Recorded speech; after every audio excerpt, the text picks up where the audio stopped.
last week we did a poll and we decided, well, 75% of people that responded, and that's not the whole group, but those with smartphones or that could grab this QR code, decided that building an audience was something that was still a subject of interest. And I have to say that for most people, when it comes to the effective use of everybody's time during the week, I think as entrepreneurs, it's very easy to be spending a lot of time being busy, but being busy doing what, going where, is the next best question. And sometimes I think all of us, including me, get lost as to, we look back to the day or the week and think, God, I've done nothing. I've achieved nothing. It's not been very satisfying. So I think when you go out to achieve something during the week, whatever it is, and then you achieve it, that gives you some satisfaction. And it's not always money related, but in business, we need to stay in business. That means to say we need money. So we've got to think of income producing activities,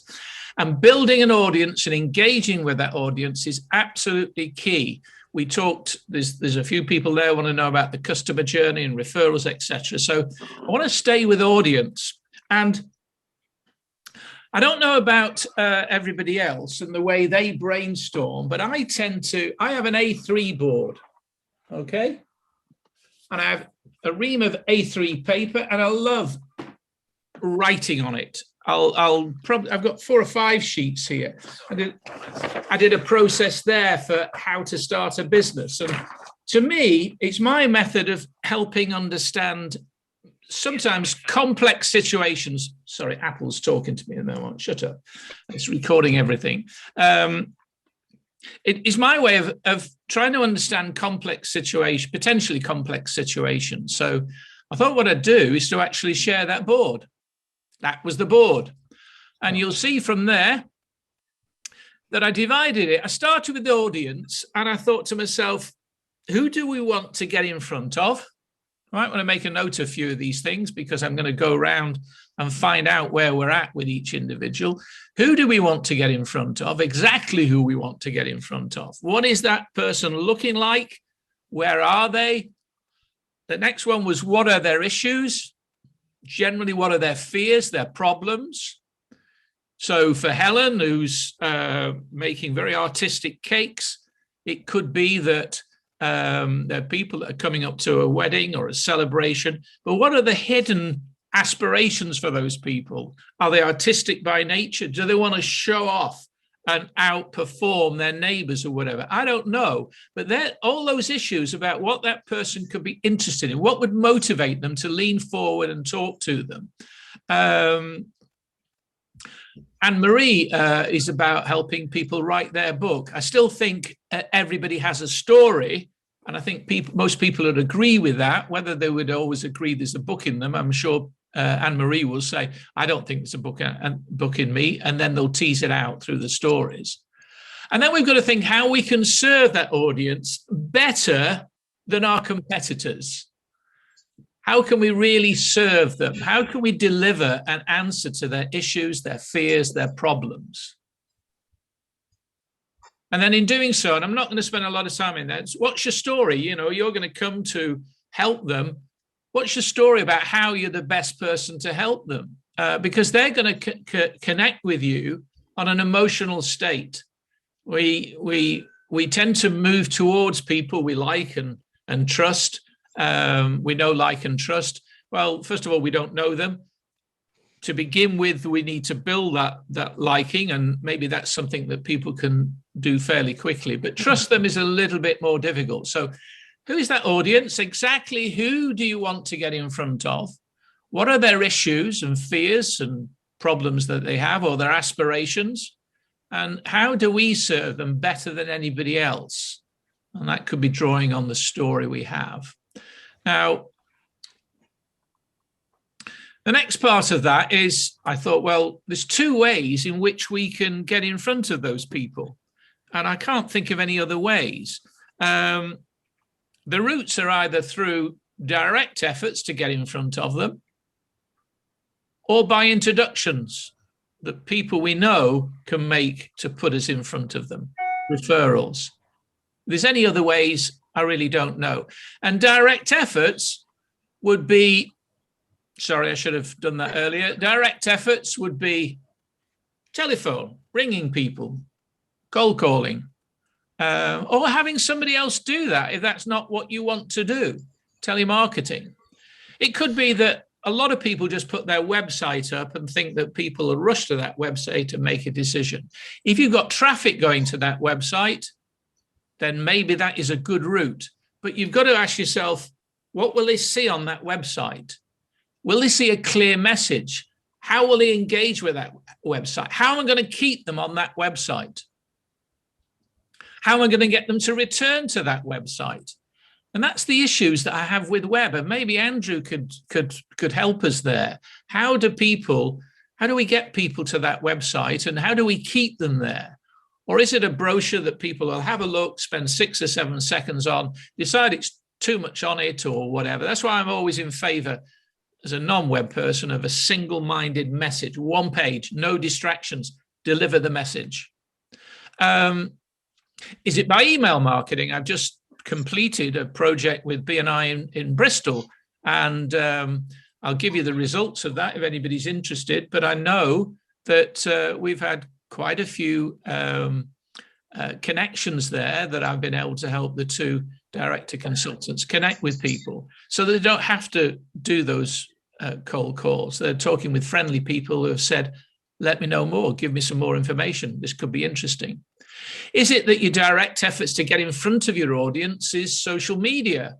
Do we spend a lot of time on there? LinkedIn could be very good for business to business, but for somebody like Helen, then Instagram or Facebook or Pinterest could be a better route forward because that's where her market is. Or is it that our direct efforts to get in front of people are through networking? And of course, many people get that wrong. They think they're going to network in lots of places because they think that's where the target audience, and you've seen my videos about that. So networking needs to be done a little bit more strategically. But there could be some potential networking efforts. So I want you to give yourself some thoughts as to how are you spending your time?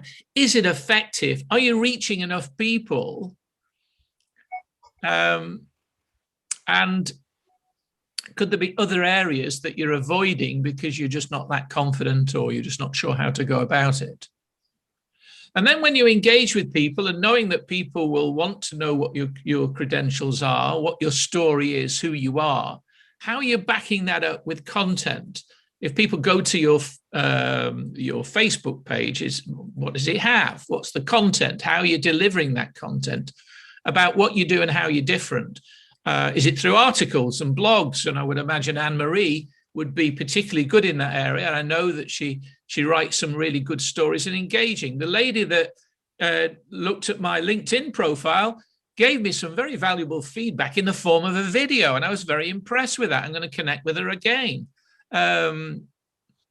Could it be that web copy is the answer, and somebody that's got a really good website will, through design and drawing people in, will produce web copy? But if the web copy, if all it does is tell people what you do, you're going to look like and sound like everybody else that does what you do. And therefore, we really need to be thinking creatively about web copy and who are we writing it for? Is it about you? Is it about me? Or is it about your potential client? And how could it be about your potential client?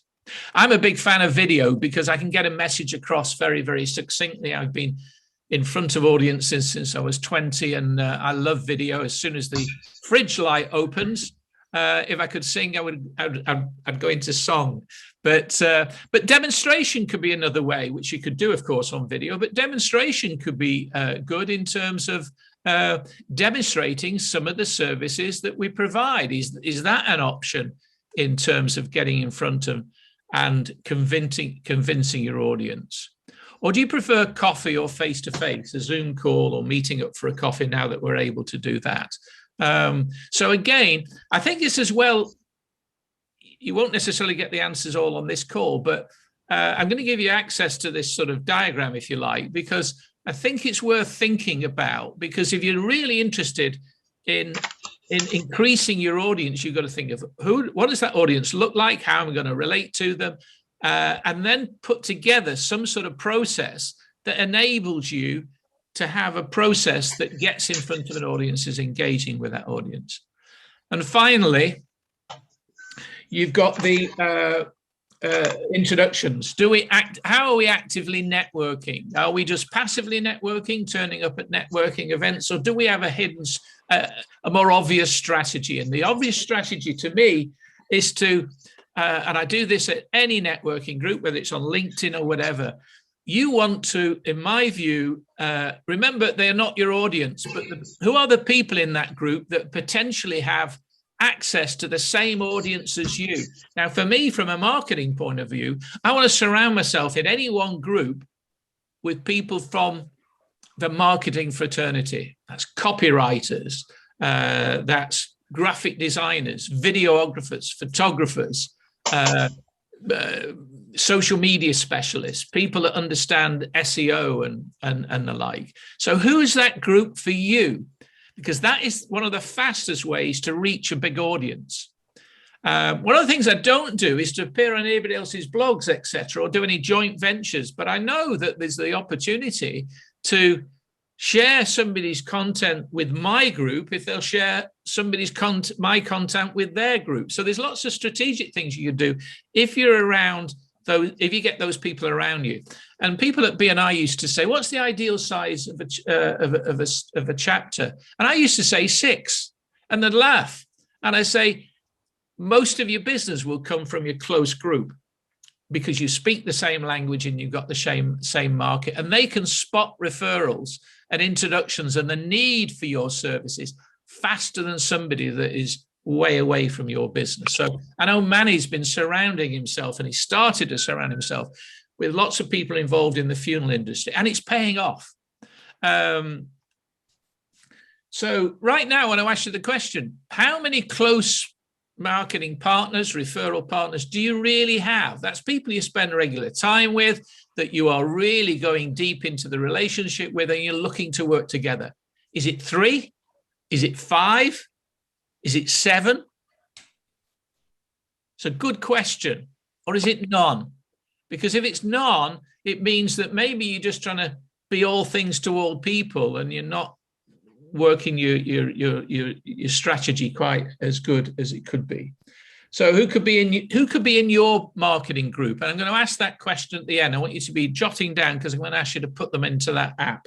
And I think that having that meeting is one thing, but relationships are built over time. So whether you do it on here or off here or whatever is not important, but you need to be spending regular time with those people. So what sort of things could you be talking about? Well, marketing people, they could be meeting and talking about innovation, things that are happening in digital marketing, things that are, maybe new clients that they're working with that they could talk about, continuing stories about the business they're winning, and maybe sharing stuff with business you're not winning or why you're not winning, and getting those people to help you. So that more or less is the bit for now. Let me just see. So there's just 2 routes to an audience. There may be more, you'll tell me, but it's either what are you doing to get in front of them directly, or through recommendation? And how many people are in your audience that you have the data for? What are your preferred routes? Now, I accept there's not one way. Some people prefer one way or the other. Some people can afford to do one and not the other. It doesn't really matter. What is your preferred route? Where's your expertise? Where do you feel natural and happy? I know as a rep, I hate the phone. I will not do any prospecting. But ask me to go and call into a number of businesses in the high street, I'll walk through doors and meet people. What is your process? What is your process for getting in front of them, establishing your trust, your authority through content? What is that process? How are you taking people through that? What do you want people to do next? Who are your networking partners? Who are they? How many do you have? What sort of people would make good marketing partners? And maybe over the next few weeks, seek to build that as a strategy. And how often do you meet, or should you meet, to discuss? So I'm going to come out of there now, and I'm just going to go around. You know, find me again.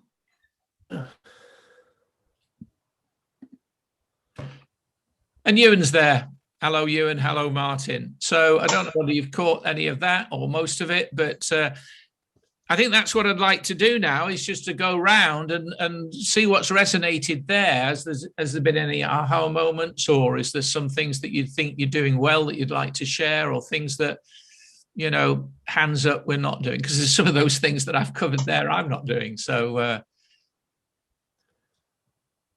do it make any sense, Helen?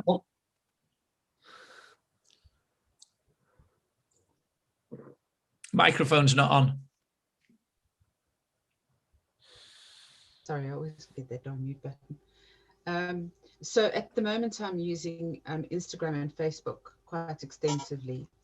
I want to look at Google Ads, but I find it difficult to understand how I get to those people. These are cakes. They're not like, it's not like I've got a cafe selling cake that I can move out into the high street and tell people about it. So yeah, I battle a bit with it. I do battle. Do you want to put in the chat box your website address? Because I think if people see, or your Instagram account, I think you're doing the right, I would say you're doing the right thing in being on Instagram. And who else were you with? Facebook. Facebook. To show the work that you're doing. When people see the art that's in those, I remember your Harry Potter sort of depiction, those have got to be a great way to show what you do, the finished result. You're able to show the finished result. There could be some other ways. I did see that it was quite popular at one time of people, when there was that was the Sainsbury's caterpillar or the Marks and Spencer's caterpillar. Yeah. And lots of people were showing their efforts, and there were absolutely abominations, etc. That you could be doing befores and afters. You know, I don't mean that you do a very bad caterpillar or whatever, but that would certainly feed into the whole teaching side of it if I was to go in that direction. I've always loved teaching, and I think I'm particularly good at it. But it's also trying to define where do I go with this? I'm a one-man business, and yes, at the moment doing absolutely nothing after pandemic. It's been quite. But there's no excuse. I need to move forward now. Well, that's why you're here, and I know that we've had conversations about you teaching, etc., and that's maybe discussion for another time. But so you know, Helen is asking, how does she get that in front of that audience? Anybody want to also add to that? Anne-Marie and then Manny. I was going to say two very quick things. You mentioned opening the fridge and singing in front of the light. Yeah. If you have the urge to sing, today is my birthday, so feel free. Hey! Birthday! Thank you. And the second thing, one of the things you mentioned was to do with networking and make sure that you're actively networking. And I've done a crib sheet that I sort of do before each networking, so that I know exactly what I'm doing when I get there, who I'm looking for, why, and then I can evaluate it at the end. And I didn't come up with that. I picked that up from a webinar that I went on, but I thought it was such a good idea because it just makes you focused on actually what the point of being there is, rather than just rambling, you know, sort of incoherently. And Rick, can I just ask, where do you find these networking groups? Networking groups, to be honest, most of them that I'm in are ones that I've been invited to, so that I've sort of ended up in really. But there are loads of different ones. I've got a few. Perhaps if we have a chat on LinkedIn or something, and I'll give you the ones that I know of that might be of interest. One other question for you is: do you write copy, or you only focus on books? I can write copy. I do for some people if I'm working with them in any case, but I don't tend to, because that's not what I'm about, really. It's not my niche. And there's a lot of people, as Paul was talking about earlier, that specialise in writing copy. So I kind of tend to leave that to them. Yeah. Thank you. Okay, Manny, you had a point. Is it Helen? You're after more customers, yeah? That's what is that? What was that? The question? Was, yes. Yeah, what it is, maybe this might be I don't know if it's any helpful, but my wife, she makes really good cakes, yeah, and all she was doing is just with her network, her work. We live in a block of flats. She's just giving it to the neighbours and then the local shops, yeah, and they just said, wow, you make some really good cake. And I told my wife, give them a taster, just keep making them. Eventually they'll be asking for it. And then she doesn't do it as a business. She just makes them. I go, you can do this as a business. People love your cake. But what you got to be careful about giving it to the public and everything. I think because of the allergies and everything. You got to be cautious about your packaging, whatever. I mean, as just a cake, we just give it out because they're neighbours, friends, or shopkeepers, and they love it. But So, that's sorry, go on. during the Okay. pandemic, sorry, I'll just a quick one there, Paul. But just during the pandemic, I did that across the whole of Shepton, and that's resulted in nothing. So I need to look at that differently. Sorry, Paul. Again, you'd need to see Helen's work. It's more creative and artistic than it is about what it tastes like. I'm sure it tastes brilliant, but that she's not looking to produce any old cake. She does celebratory cakes. I mean, they are works, they're sculpture, they're works of art. She's a very creative lady. So again, we'd have to dig a little bit deeper, and maybe we can do that later on. There was Nick, and then there was Andrew, and then Ewan. Nick.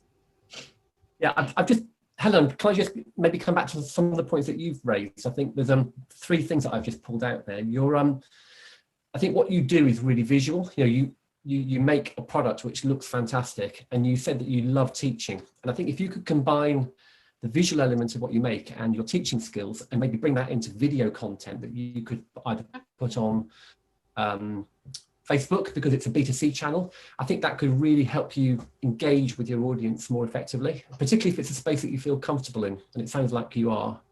And I think just touching on celebratory, maybe there's something there around, if people buy celebration cakes when there's an event, an anniversary, a birthday, maybe you can kind of hook into marketing around big events and when people get together and they're celebrating a special occasion, because that's when they're going to be prepared to spend the big money on a big cake, because it's a special time for them. So maybe combining the two together. And in terms of copywriting, I'm a bit like Anne-Marie. I think I've met lots of copywriters across lots of different networking groups, and I think it's about trying to find the copywriter that you connect with. They'll all have different specialisms and skills, so it's worthwhile, I think, if you start networking, talking to lots of different copywriters and finding someone whose style you like, and then build those relationships with copywriters, as you go in networking. The question I've got at this stage is, how big is Helen's audience? Because she can write some really compelling copy, but she's still got the challenge of getting it in front of the audience. I like that comment, Nick, about how does she create those cakes? That would be most interesting for me.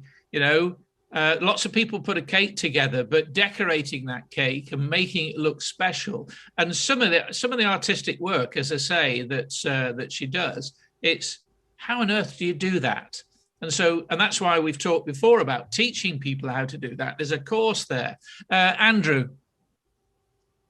Yeah, just to say, so yeah, absolutely. I think Facebook is absolutely the way to go, B2C.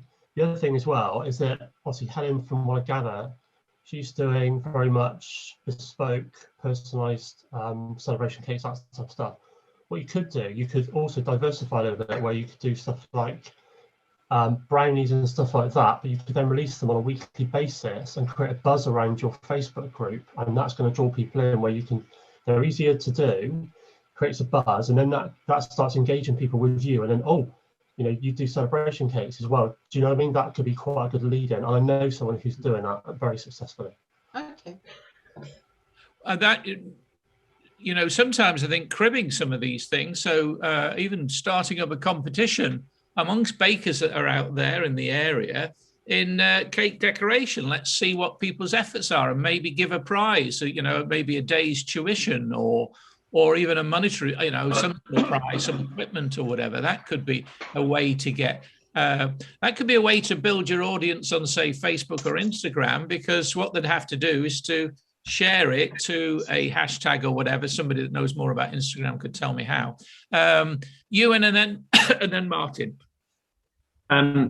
Yes, I was going to say, Helen, if you're looking to build an audience, the thing to start with is try and put yourself as much as you can in your customers or your prospective customers' minds. And by that, I mean, when you're speaking to people, what are the things that they say, why they found you? What are the terms that people are likely to use to try and look for your services? And if you're thinking about social media, about what's put on, what are the things that wow your customers and that your customers keep saying they really like? And focus on the things that they do. I think that both the comments that Andrew and Nick made are absolutely valid. But trying to project yourself into your mind of your customer, rather than thinking on what you do, think of what your customers come to you for, what they're searching for, and what they like is also a good way to start in terms of thinking how to build your audiences. Thank you. Martin and then Marcus. Yeah, hi, Helen. I just wondered, I mean, whether you have the money to spend now, but in terms of video production of, you know, when I watch some cakes being made on television, say like Nadia Bakes, the sort of the production of the video just makes the cake look amazing. Yeah. So I know it may be expensive at this point, but it might be, if you're going to put videos of how you've made a cake, it might be worth investing in somebody who can bring some production value to the video. Yeah. I think that I think the idea of actually, as one of the routes, is to show the steps to decorate. It's not making the cake so much, although the bases could be interesting. It could be interesting for Helen to give some thought to, if I was going to teach somebody how to make and decorate a cake, what are the elements? What are the best bases? What are the themes that she could go for? And maybe one of the way to generate a lot of, because it's very visual, is to maybe show 3 cakes that she's made of late and ask people to vote on it. So there's another thing that you could do to get that audience up, like and vote and comment. And Marcus, you had a point. May I ask, Helen, is it a local, are you looking to sell your goods locally, or are you looking nationally? I think locally, as far as I can deliver, because yes, that's what I would have thought the answer would be. Yeah, so what about doing good old-fashioned PR campaign and get your cakes, give a cake away to like the NHS or something like that, so you can get some in a local paper or something like that. Yeah, that's still a lot to be said for good old print media. Yeah. Thank you. I found myself with all the cake donations through the pandemic that I was stepping back from PR. I don't naturally like it, and I kind of regret that now. Okay, I think it would be good for, I just tried to find Helen Ives as a website and I can't. So I think that if you could share that, I don't know whether you shared it in chat, no. If you can share it, I'll let everybody have that so that you can all look at that and we can give some thought as to how we can help Helen. But I want to come back to the main premise of what we were talking about, and it's about you guys as well. It's about your audience, direct or indirect. Who is actively building their audience? I mean, who can tell me what size of audience they've got? Who is actively building their audience right now? Anne-Marie, how are you doing that? So my audience is building very slowly now on LinkedIn. It went through a bit of a sort of mushroom, but now it's building slowly. And that is really through my LinkedIn content and referrals. I'm finding people are coming to me saying, oh, so-and-so's mentioned you and whatever. My audience size on my email list is really small. I think it's 60 now, which is not, it's not tiny, but it's not by any means, and that's really, for me, it's the processes now, and having the time to execute the processes so that then I can continue to build it. So I think I've got the platform right, and I think I've got the message right to a point, but now I need to work on how I'm getting that out there. And you mentioned, supporting them and engaging and all of that kind of thing. And I think that would make a difference to how quickly the audience is growing. I don't think it's the size of the audience, and I don't think I'm asking that question of everybody so that you've got big numbers. I mean, I've had about 1,600 people connected with me on LinkedIn ever since it started. But am I engaged with 1,600? Absolutely not. It's a relatively small number of people. So it's the quality of engagement. Because if I was trying to be all things to 1,600 people, I don't know where I'd be. I'd have no hair at all or whatever. So it's not, nobody's looking for the big audience. You're looking for an audience you can build the relationship with.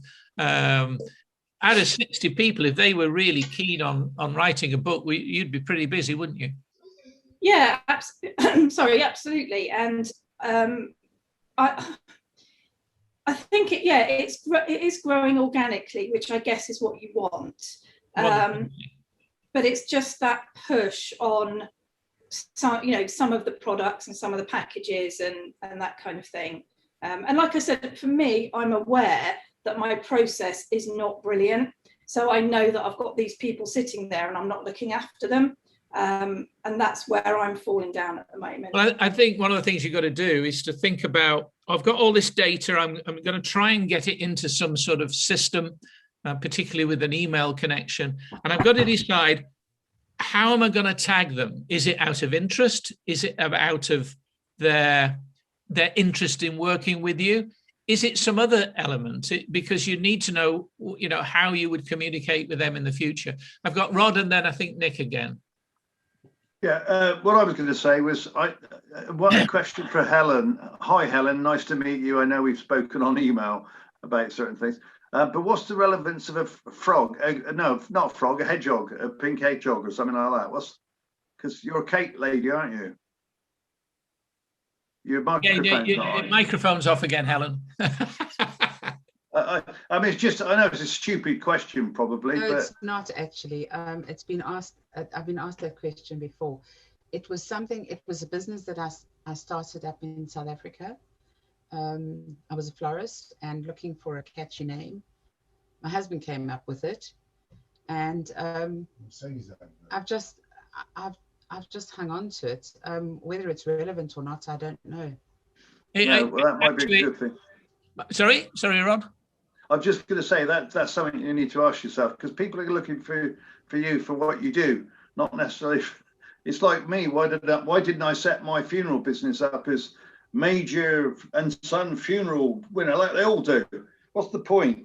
People are typing into Google, aren't they? Funeral services, and then what comes up? Near me, and it's sort of not relevant, the name of the person. But just to share something with you, as you know, I'm on the market every Wednesday, although I haven't been for the last couple of Wednesdays. Last Wednesday, I handed my stall to a little membership called the U3A. I don't know if anybody's ever heard of that lot, but they're a very old group, apparently. And the lady said to me, one of my fellow Lions suggested that I gave my stall up for this group. Now, fair enough. I mean, I don't mind. Charity starts at home. But so I want to know, as a businessman, even though I'm a very charitable businessman, I want to know what's in it for me. So she said, well, I've got 750 members and they're all over 60, Rod. And I'm going to put it in my email and I'm going to tell them how wonderful you were. And I thought, hey, you put it like that, how can I say no? So that was a very useful way of expanding, hopefully, my interest. And of course, when you appear on the market every week, people get used to seeing you, and so consequently, you're building your audience that way, and people will talk about you, especially if they're not. You always know when they're not local, because they almost jump back 6 feet because they can't believe their eyes that a funeral director is on the market. So it's quite an interesting concept. So what I'm saying to you, Helen, think of that disruptive marketing phrase that people use all the time, and they don't actually do it themselves. But you think of where you wouldn't necessarily naturally be seen, and maybe place yourself there, but not with your name. Well, okay, I want to keep on to that. And by the way, W3A is the University of the Third Age. That's it. I want to go to Ewan, because I've got a feeling he's going to give a better explanation of what I was going to ask about names. Ewan. There's a saying, Helen, don't hide your light under a bushel. And I think from digital marketing terms, from website terms, you probably are, unfortunately. I think there's nothing wrong with the name at all. But what Google likes to be able to say very simply is, I know what you are and what you do. And the start of that is the name that you use, because then Google says, yes, I know what you are. Just looking at your website, there's nothing wrong with it, but in terms of how you improve your appearance, in terms of how you make yourself more visible, there are probably quite a few things that you could do with it. There's sort of certain, Kelly would be the best person, because SEO is her thing, but there's probably things that you could do around your SEO, the first one being the name, to help make you appear more often, because at the moment you're going to struggle to appear for any search terms that you probably want to search, that people would search for, unfortunately, with the website that you've got. And there's various technical reasons for that.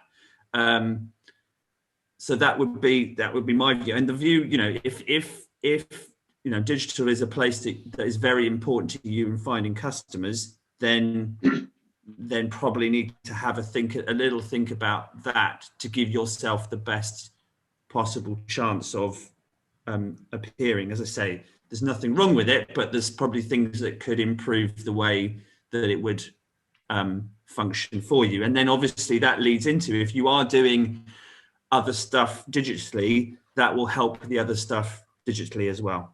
Would you look to launch a separate, grab hold of a different URL that is more searchable, and you don't have to drop the pink hedgehog? That could be the company behind it. Would you do that, Ewan? Yeah, there's a few things you could do. As I say, you don't have to jump the company. Now, the company name can still be Pink Hedgehog, but the URL you might use might be different. It might be much more related to what you do. So it could be, Cakes in Somerton, or Cakes, a name that just basically, the old classic that every marketer studies at university is Ronseal. It does what it says on the tin. Everyone knows that expression, and it works. It works in digital marketing. It works in all marketing. The issue that you've got, but I don't think it's an issue for you, is when you buy an URL and you lump a website onto a new URL, Google will give you 3 to 6 months before it will understand who you are and what you're doing. So you're kind of starting again. But I would suggest you're probably starting from a fairly low base point anyway. And I don't mean to be critical. It's just, there's certain things.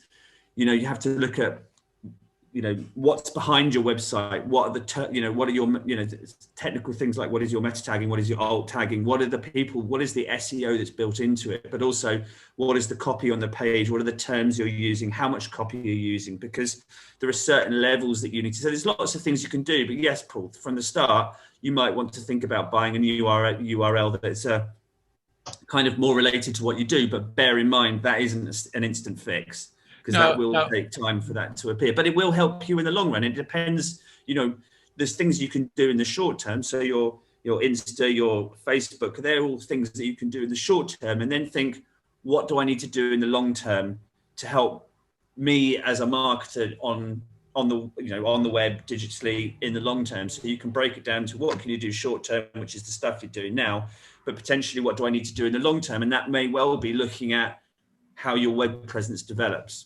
I'm going to come to Mel and Martin in a second, but one of the things when I went on that website, I see one small picture and I see it's about you. That website's not good. And then I'm looking for another one. And then again, it's got one. I'd blast them with pictures of the work that you do. Okay. I think you want clarity. You people haven't got time to work out who the hell this is. I don't know whether they've got time to read all the stuff about you. They want to see what you're able to do. Remember, you've got to have a certain amount of copy. You have to have a certain amount. of copy. No, I'm not saying not, but you know, it's what that balance is. So that first page that I go on is predominantly copy with a small picture. And again, so I think that needs to be looked at, and I think Marcus is agreeing there. Now, I know Mel's been dying to say something, and then Andrew. Yeah, I mean, it's quite topical with me, the renaming, because we're renaming, rebranding, whatever you want to call it, because we decided that Marketing Resources Group was probably a bit limiting. And you've probably heard me go on over the last few weeks about problems and solutions, and we provide solutions for clients who are looking to recruit. So what I'm looking to do is rename from the Marketing Resources Group to MRG Recruitment Solutions. And then that covers marketing, creative, digital, and sales, because I just think that we're moving into a different area. Again, I must admit, hate initials personally, but because they don't mean a great deal. For IBM and people like that. Still not sure, but shouldn't we keep it more simple? I mean, I think Rod's got a perfect example. He's got two businesses. He's got Wells Funeral Services, which is something you're likely to type. And he's also got Bath and Wells Funeral Services, again, something you're likely to type. I think in this digital world, I think we need to bear in mind traffic. It's not all traffic. It doesn't, that's not the only route. It's not the renew for Helen. But what is it you do? You provide marketing personnel recruitment, marketing personnel recruitment, marketing specialist recruitment. Would that not be a better name or a URL? I don't know. I'm not. I think it alienates people who are looking for, sales and digital and creative. I know creative is under marketing, so is digital, but we went to a meeting and a face-to-face meeting, which are very rare now, and they were looking for salespeople. So what I don't want to do is alienate any businesses that are looking for salespeople. Now, again, is this, are we guilty of going too wide? Or it could be sales and marketing recruitment.com or whatever. I don't know. It's are people going to search? What are they going to search for? And does it clearly say what it is? But I don't know. That really is maybe for another time. We've got Andrew and then Anne-Marie.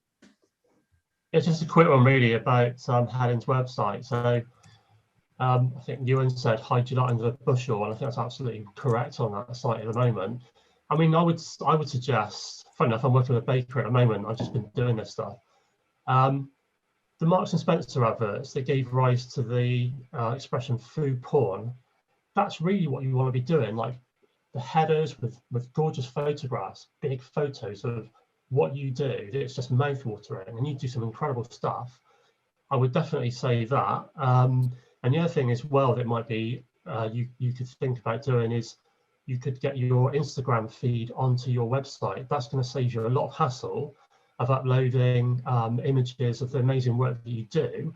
Plus, of course, you're banging the stuff on Instagram. When people view the site, they can even follow you on Instagram and they're seeing up-to-date stuff that you're doing.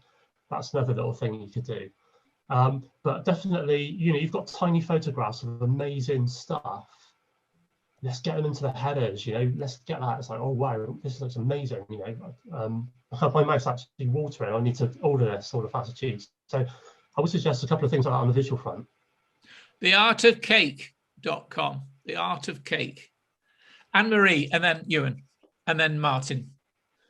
I was just going to throw my 2 pennies in about the name, or the naming that you've been talking about. And for me, and I'm not suggesting I've got it right by any means, but because mine says beginner book, whenever I go into any networking group, people automatically know, even if they don't know exactly what I do, they know I'm something to do with books. And that means that they're kind of in the right mindset. Go, okay, so you begin books, and then it's like that leads into the conversation.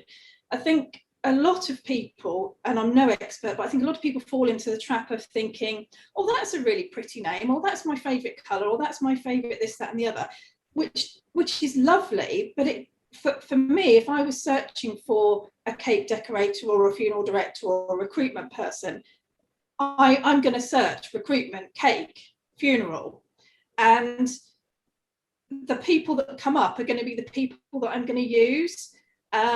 So I kind of think, even though you can have lovely names, they don't work for me as a buyer. I'm talking about now as a consumer, because I can't be bothered to try and figure out what people do, and that's just my personal sort of viewpoint. Really. Ewan, and then Martin. I would say you're absolutely bang on, Anne-Marie. Totally, I would completely agree. I know exactly what you do from your name. There's no hard work for me. Make it as easy for the customer as possible. I think also, just building on Andrew's point, I completely agree with the really good pictures of those cakes. That Harry Potter cake is unbelievable. But also, going back to something that we've talked about on this call before, and about storytelling. You can put up a page with lots of pictures on, but also have somewhere you have case studies about the cake. What did the customer want? How did you come to that solution? How did you go through that process of it? Because lots of people are visual, but some people will also want to understand the story behind it, because that might capture them in as well. And that will do two things. That will A, explain your process, B, explain the thought process that you go to, but also it will help some of those digital things with SEO and copy on site, and it would just make it, it will make it a great story behind those pictures, and having, as I say, focusing on the pictures of those cakes, because they are incredible when you actually look into them. But again, they are a bit hidden because there's so many things going on. Focus on the ones that you want, and also possibly think about breaking them down into what solutions you can provide for certain things, for certain people, and certain, here's something I did for a Harry Potter fan, here's something I did for a wedding, or here's something I did, and focus on different events as well as different products that you do. I think she does have a drop-down menu that says wedding and celebration, etc. But you just hit on something there. To differentiate yourself from a wedding cake maker, it could be about what their interest is. So Harry Potter is an interest. It could be fashion, a fashion icon. It could be let's face it, little kids want something with a monster on, or a Peppa Pig or whatever. Well, we're all big kids, aren't we? And I think one thing's coming out here, we keep coming back to helping Helen, although it wasn't always, I didn't design it like that. It was just like you and your audiences, etc. But what is really interesting that's coming out to me is that if you ask people for help there's a great story here, I've been making cakes since I was 6 years old. I'm steeped in art. This is the results I produce. And I really want to get this message out a little bit clearer than Pink Hedgehog. What would anybody suggest? What do you think I should do, etc. Just gets engagement. I mean, you might phrase it in a different way than that. Is Martin, have you got your hand up? Yeah. And then Nick. Yeah, I mean, I agree with what everybody said about in terms of images, but also the branding. To me, it basically says just wedding cakes. It doesn't talk to me about all the exciting, fun cakes that you can sort of see at the back of the site.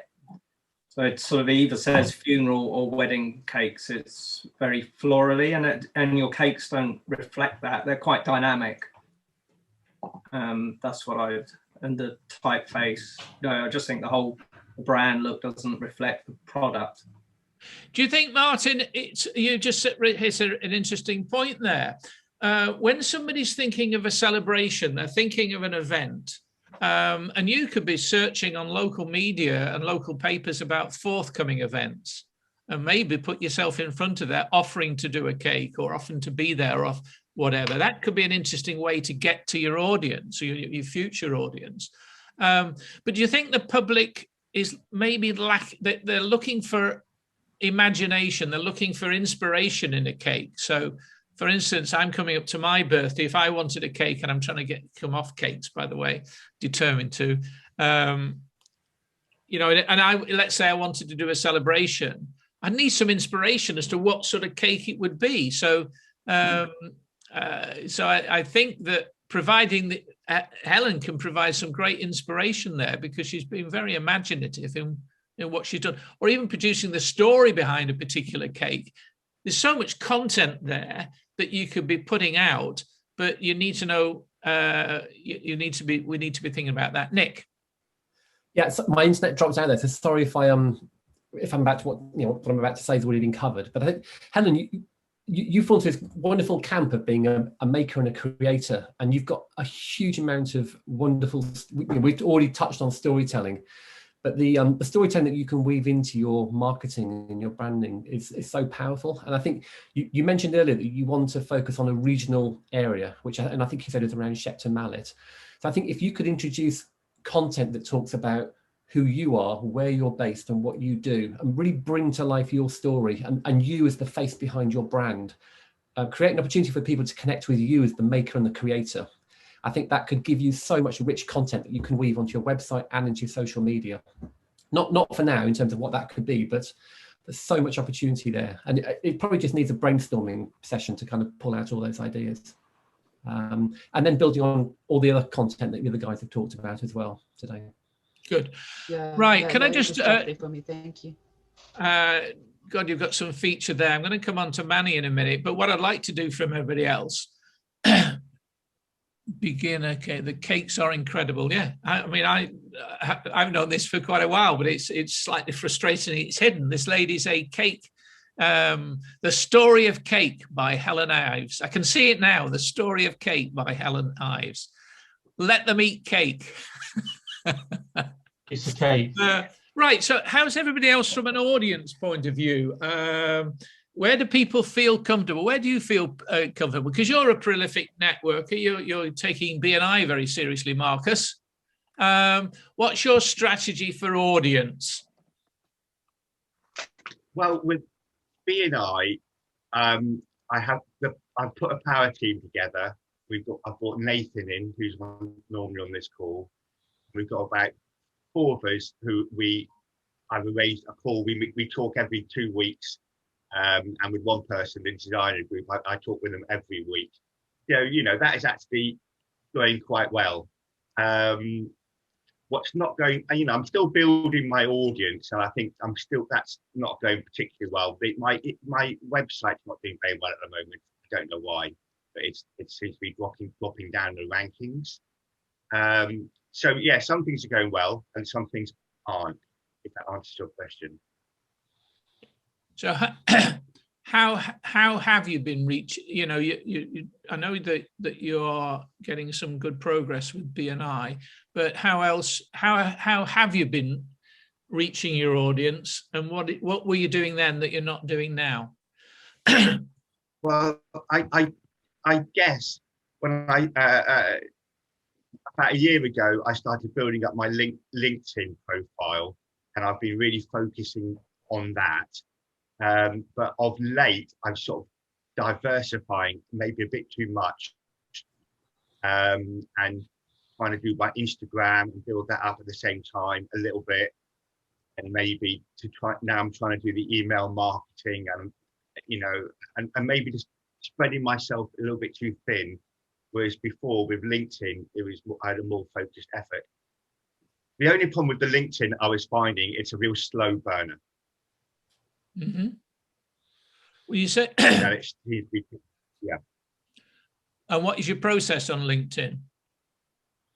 Well, I'm posting 2 to 3 times a week, connecting with not too many. I know I'm sending out connection messages about 30 a week.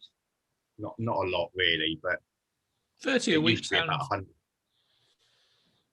Yeah, they've limited it. They've limited it how many people you can connect with now, so they've changed that. I think it's a little bit harder. I think 30 a week is more than, you know, adequate if they're the right people. But for instance, That's right. Yesterday I put a post up, and I found out since it's because of the connection with Mel, young lady, a copywriter, actually made a comment. I'd not seen her before. She actually posted a picture of some shoes, and I reached out to her and thanked her in the comment. I made sure I thanked her. And then I looked her up, and I saw that she was a background with McCann Erickson, and I thought, oh, there's a connection with Mel, and that she was a copywriter. And I made a comment, and the next minute I've connected with her, and I've invited her to meet up. Now, I've said, just check your diaries. I haven't said, come on tomorrow. I've said, check your diary. Would love to have some input from you. And I will follow that up. And one of the things I'm likely to do is to say, shall we have a one-to-one? On a Zoom call. In other words, the classic connection. So have you a process like that for the people? You are doing that? I do, Paul, yes, I do. You know, and I need to do more of it. You know, I'm probably only doing about 2 or 3 Zoom calls a week with connections, one-to-ones from LinkedIn, but I am doing it. I need to do it more, certainly. I mean, the thing with LinkedIn, isn't it, is that you get a very small percentage of the people actually, once you've connected, it's about building up that relationship. And with LinkedIn, it's only a very small percentage who actually do see your posts on a regular basis. Of course. So it's good you have to connect with people, I found, in a more direct way. Like and you say, one-to-one certainly. And when you connect with people, and this is for the same with everybody else connecting wherever you are, what's your mindset? Is it, and I imagine with yourself, Marcus, it's a genuine interest in them, or is it, I want to take them into my funnel, into my process, so that, I mean, what is your mindset when you're doing that? Well, with LinkedIn in particular, you have to tread carefully because it's B2B and everybody's at the same game. We all know what we all know what we're doing, so you have to tread very carefully. But you know. So I treat it very lightly and say very little about myself in any of the conversations, and try and find out more about the people, you know, and try and do that in a genuine way. But Paul, you know, at the end of the day, of course, at the back of my mind, being honest, you know, I want them to be my customers, don't I? Of course I do, yeah. I can't help that. Of course. Maybe... But I was just thinking earlier about confidence, Paul, and it's something we don't really talk about. And, you know, I'm not a very confident person, really, but I do find the more work that I do, the more successful I become, the more confident I get, and the easier all of doing this stuff becomes. The easier it is to write content on LinkedIn, the easier it is to write blogs and stuff like that. Okay, all right. So Nick, would you add to that? I think what Marcus has just said there is so true, isn't it? When you're busy and you're on an upward spiral, you've then got all that content to talk about, and it energizes you, and you just get stronger and stronger. If things are quiet, you haven't got that content to draw on, and it's then that you start challenging yourself and thinking, well, what am I actually going to talk about? So, and a lot of that's mindset, Marcus, isn't it? It's keeping yourself in a positive mindset, so that when times are a bit tougher, you can still keep going and you can still keep communicating in a positive way, because that's so important. But Marcus, I think I've seen your content on LinkedIn and it gets really good engagement. I saw a post you did a couple of days ago, 56 comments I think it had on it, which is, in my book, that's amazing. Yeah. So I wouldn't be too hard on yourself. I think you're right. It's a slow burn, and I think it takes time. And I think what you're doing is absolutely right. You can't be too salesy. Just build your brand slowly, and I think it will come, and it is coming, isn't it? It's hard work. I think there's a phrase. I've been looking for the exact phrase, but it goes along the lines of, "Could you do me a favor?" I don't suppose you know somebody that's looking to rebrand themselves or get better presence, or so could you do me a favor? I don't suppose you know, which is rather negative, but it's almost they're going to do the opposite. Yeah, of course I do. And then asking for what you want. It's not threatening at all. You do me a favor. Don't suppose you know somebody that has got that's a good one. So what is the problem that you solve? That is somehow their personality is just not being shown on their website or whatever. Or don't suppose could you do me a favor? Don't suppose you know somebody that's larger than life personality that's in business, because I'd love to talk to them. I'd love to meet them. No more than that. And then you've got that connection. Yeah. So, and I know that I know there's one guy that was very good at getting referrals, and he had a Post-it note on his screen and by his telephone. And at the end of every conversation, he said, "Could I ask you a quick question?" And then he would go along something along those lines. So that could be useful. Rod. Yeah, I'm just thinking maybe, it's a bit like going back in time, but maybe you've got to look at ploughing a few other fields. I know you're not a farmer, but you are a farmer. And so consequently, why not look for people with egos? People like the photograph taken properly, like the mayor, like the town crier, like some of the councillors, offer to do maybe one of them, perhaps you do the mayor for free, and then when the mayor wants another one, because it was so good the first one, you charge him, and the ripple effect will go through the whole council or wherever it is. I'm just saying, looking for people with high profile, people that need their photograph taken properly, that don't just want someone to come along like me with a smart camera and take a photograph off the phone and it looks pretty crap. I think on conversations Marcus and I have had, I think a very good target market for Marcus is people with larger than life personality. In other words, what you just said, ego, because they're not going to be afraid to have their photograph taken. Whereas somebody that's more introverted or somebody that feels a bit awkward in front of a camera, that's hard work. It's better to go for the low hanging fruit. I mean, I'm thinking, for instance, in the networking world, Brad Burton would be a good target because he's full of his ego and what have you. And he would be a good subject, frankly, because he's got those, strong features. Anne-Marie and then Nick. Just coming back to what you said about the favour comment, Paul. I actually came across that last week in a BNI meeting, and the presenter used it a slightly different way. And he said he approaches people saying, "Can I do you a favour?" So a slightly different way. So for me, for example, one of the things that I give away is a PDF that helps people to cure writer's block. It's just a really simple 3-step process. So I could approach people and say, "Can I do you a favor? Can I show you how easy it is to create content?" And because you put it like that rather than anything else, I don't know, because I've not tried it yet, but I just thought I would share that because obviously you mentioned it. And that comes across as much less pressuring than actually, "Would you like my PDF?" And people will know, what's it going to do for me? Actually, can I do you a favor? Can I share this with you? Because I think it will really help. That could be from in terms of delivering content. Of course, that could be good. What I was recommending is how to solicit them, thinking about who they know. Nick, you had a point.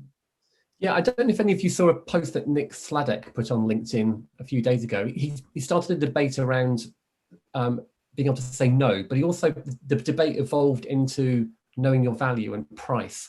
And there was a discussion there around, should you do things for free? And I think sometimes there is an argument to do stuff for free. And just coming back to Marcus's situation there, and someone like Brad from 4N, if you could do some photography for free of a very high profile person, you could get a massive amount of marketing spin-off off the back of it. So there might be some opportunity there, Marcus, just to hunt out some high profile male people with egos, as we've touched on. Yeah. And either charge them a low rate or no rate, but use it to drive marketing. The one thing that Brad would do is to circulate it amongst the thousands of adoring followers he's got. Wouldn't you, Paul? Yeah. I shall look him out. I don't know this guy, so I shall seek him out. He's a Marmite character, Paul, I think you'd call him, wouldn't you? What was that? He's a Marmite character, isn't he? Yeah, I was going to say brace yourself. Did you have a point, Martin? No, right. Right, I'm going to move, if I may. So again, the challenge is for you to be considering your audience. How, sometimes we'll think, oh, I'm not. I mean, Ewan and I have had this conversation along with Rod about because our funeral marketing audience it's gone up and down, and I measure the results that we're getting, and you sometimes say, well, should we be looking in a different direction? And these two guys keep saying, no, we're just basically not talking with enough people.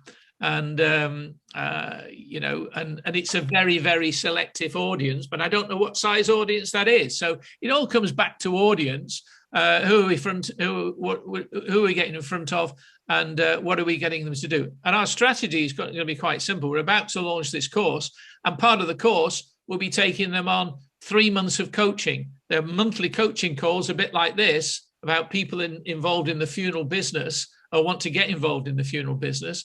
And there'll be a rate for that, but those 3 months will be part of the offer. So they buy the course, etc. So it's thinking through how you get in front of the audience. We're taking a different route as to what is it they're really looking for. We know the audience that we're talking to is looking for more information, and they're looking for confidence. That's part of the presentation I've got. They're looking for confidence, and we know if they're surrounded by people that will help them with that confidence, that is very saleable. So it's just thinking through not only the audience, but how we're going to engage. Are we saying the right thing to entice them forward, to involve them in the conversation and build that relationship? Now, Manny came on. I met Manny a little while ago because he had responded to one of our ads. He decided for his own personal reasons why he wanted to get into the funeral business. He had some experience, but he decided he wanted to start a funeral business. But like a lot of us, limited income, limited capital investment. So do you want to tell your story, Manny, first of all, as to why you wanted to get involved in the funeral business? Yeah, funeral business. I've always, in our religion, we've always gone to funerals at a younger age. So I wanted to get involved because it's your loved one. But I didn't want a stranger dealing with this. So from a younger age, growing old, I always thought about becoming involved in the funeral, but I never did. I became a railway engineer. But from a railway engineering career, after 18 years, I became self-employed. And then by chance, I still couldn't get into the funeral industry. I just couldn't get into it. I still wanted to get in. I couldn't. I found it was an industry that either you worked in it or you had friends or family. That's the only way you're going to get into it. So I was still, I was just sort of chasing it. And eventually, it was a company who actually let me in. It was a repatriation company, and I worked for them. And from then, I was in, and I just went from one to another and I started learning the business.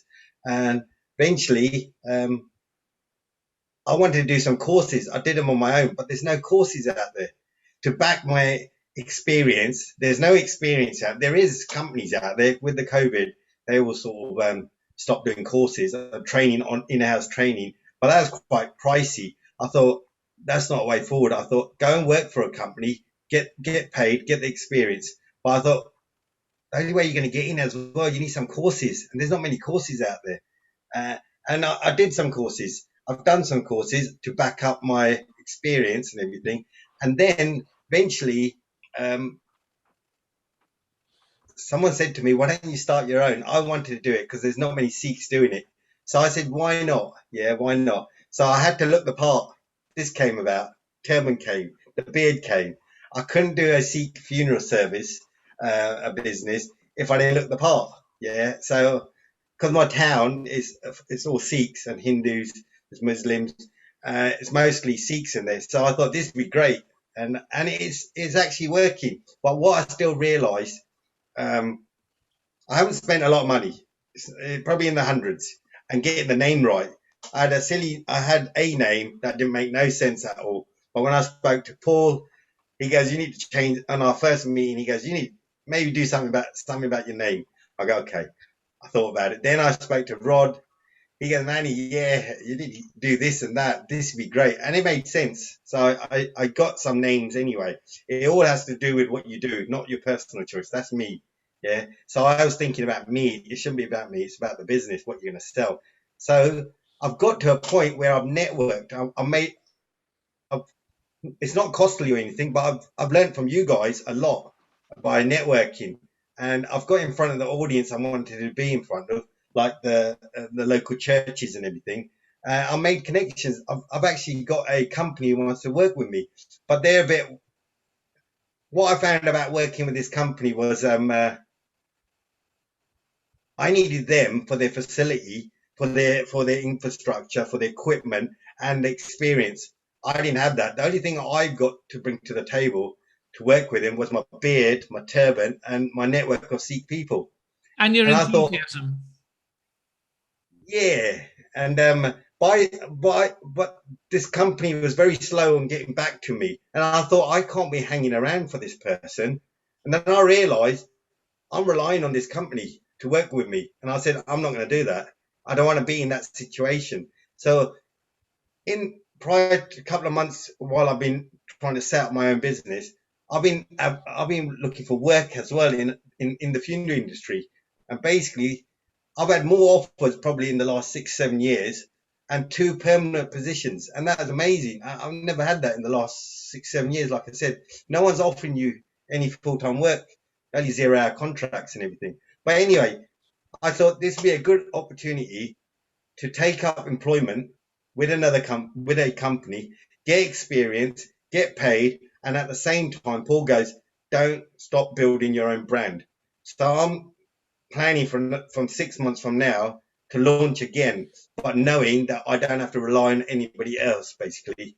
The company wanted to team up with me. They came back too late for me because I gave them a deadline. I didn't just say, you're too late. I actually told them I've got to make a decision by a certain date and I need your feedback. Because they sat on it, I said, I'm not waiting for them. And that's not the way to go forward. So I made a decision. I'm actually going to be employed on a permanent position with a funeral company and gain experience. So when I come out of this, when I'm ready, I won't have to rely on anybody else. And Manny, there's quite a lot you've got through it. I'm not sure anybody will fully understand the concept here, which I can explain. When Manny came, he wanted to start his own funeral business, and by the time he'd had conversations with ourselves, he realised that there was some capital investment required, there's some risk involved, etc. And I think you're essentially surrounded by people who are very quick to tell you why it won't work, and yet in discussions we could spot that there's funerals taking place in his area.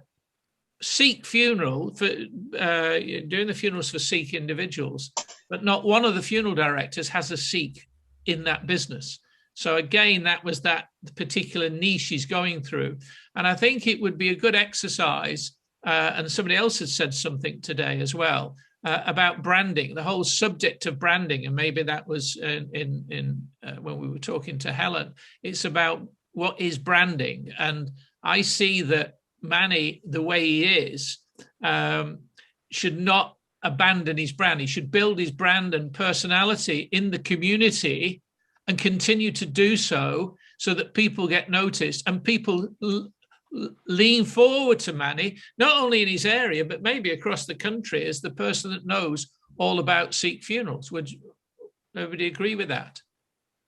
And I think the other thing that I've noticed from Manny, from having a supportive group like this and then going out and networking and not worrying about the naysayers and the people that are not interested, just going out, having that is back to that confidence and that posture. It's that activity that has drawn these offers. All of a sudden, he's had an offer from Poppies, who are quite an imaginative funeral director in London. He's had offers from Funeral Partners. He's had offers from this Irish guy that is that, funny enough, used to 6 years ago have a Sikh promoting business, and for various reasons that guy gave that up, and he could see the opportunity to use Manny, to work with Manny to break into that market. Anybody any points, questions on that? Marcus?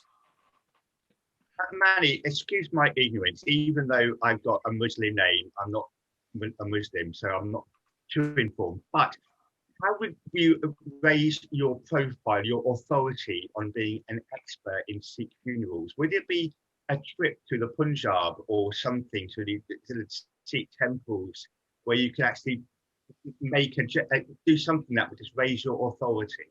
Yeah, in the meantime.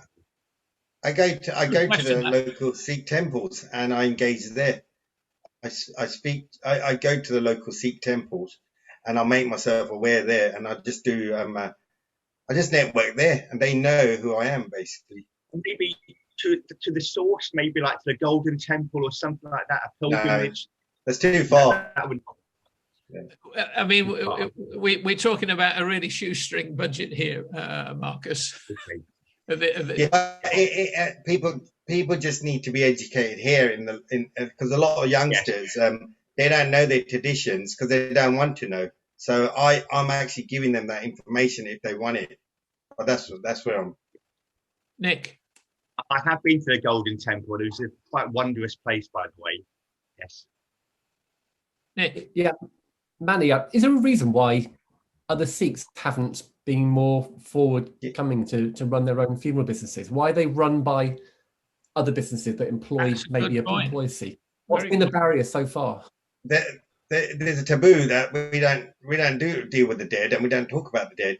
But most of us, we all want, in my religion, in my Asian communities, they all want to be doctors or dentists or accountants, but nobody even wants to be a funeral. But there is a lot of interest. The people I network with, my friends, they say it's great what you're doing. They say, tell us more when you've launched yours, meaning they want to do something as well in their areas. So that could be something. But why don't they want to do it? Do they see it as a job that's for other people? Yeah, not for the Sikh community.